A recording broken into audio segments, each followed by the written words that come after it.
Ladies and gents, Tony Romo's only sparked someone out again, hasn't he? He loves doing that. Probably not a wise move if you're him though. Police seek Tony Romo after alleged assault at London Station. Far-right activist is thought to have left the UK after claiming in a video that the injured man had attacked him at St Pancras. And the video looks pretty bad, but you've got to bear in mind two things, right? First of all the political class are calling him a coward, even though the state's after him. Because the second it was reported that he's not in the UK and there's now an arrest warrant out for him, everybody started calling him a coward and saying he's fled the country, And nobody seems to have put two and two together and thought maybe he was at St Pancras because he was on his holidays or he was actually leaving in the first place. And I don't know about you, but if I was popping off on my holidays for a fortnight and I got approached by a communist lunatic in the airport and I was forced to roundhouse kick his lips off in the middle of the terminal, I don't know about you, but I wouldn't let it ruin me holiday.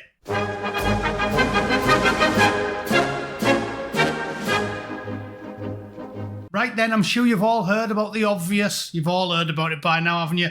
On the off chance that some of you have been living under a rock and you haven't seen the whole thing, I'll show you what we've got. First things first, the Guardian version of events is a fiction as usual, and they just try and spin it in the worst way possible. But they did share the video, and they said shortly afterwards, Robinson tells an onlooker, "He come at me, you saw that." Probably won't help though, will it?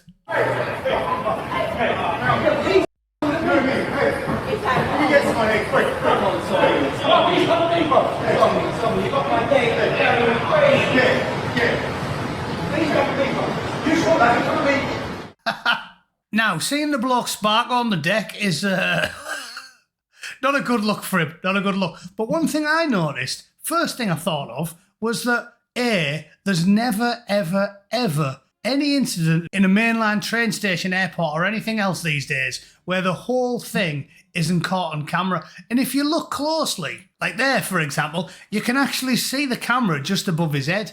And obviously this was all recorded as well. But strangely, have you noticed, the video that's gone viral starts with the guy knocked out and you don't see what led up to it.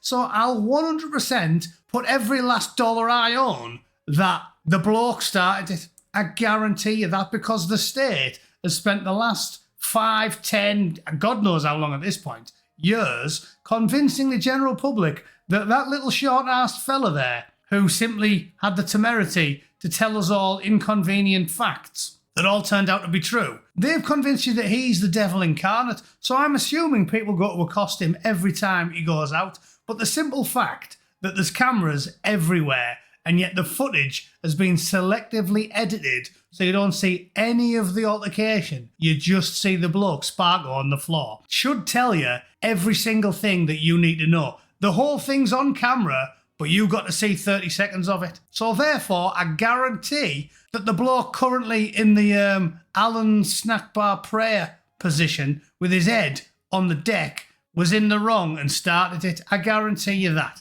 Anyway, we've also got some more stuff come out from one of his oppos on Twitter. This fella, Don Keith, he said, "I've spoken with Tony Romo about the incident at St Pancras. Here's what I know. The media is lying to you about him fleeing the country, just like they lied when he went on holiday after Southport.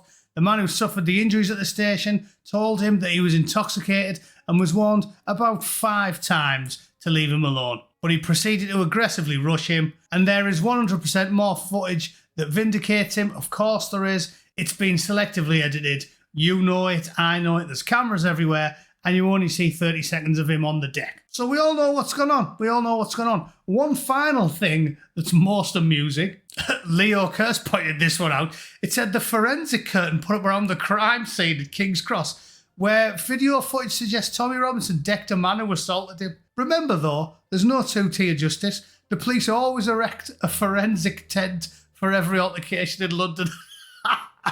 Can you believe that?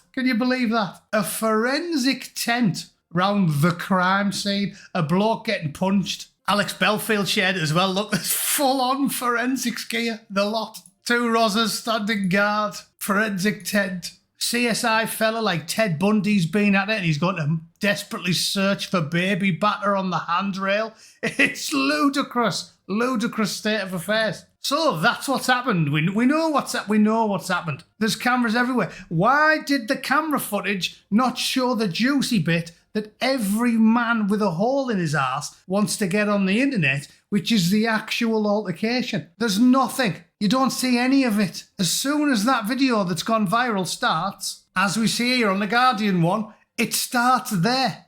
You don't see any of the good stuff. You just see a bloke having an impromptu nap because he's just had his jaw wired by the spicy midget. And there's a camera above their heads there. There's cameras everywhere in them stations. Probably about 200 cameras on it. But you only get to see the bloke Sparko. Very strange, that isn't it? Very strange. But I'm sure nothing weird went on. It's all above board. Of course it is. Anyway, let me know what you think. If you think that everybody always wants the aftermath of the altercation on the internet, and definitely not the good bit, tell me why in the chat. Yeah, tell me that the government, after the last 25 years, definitely doesn't treat him worse than they treat, I don't know, people like this fella who's one of the nation's worst child sex fiends who kidnapped a pregnant 14-year-old that he'd surprise sexed, and the police gave him a special no-arrest deal. Yeah, a special no-arrest deal. But they needed a forensic tent because a drunk fella got clipped. Makes loads of sense. I'm sure you'll agree. Thanks for tuning in, ladies and gents. That's today's video. I'll see you all tomorrow. Toodle pip. Cheers.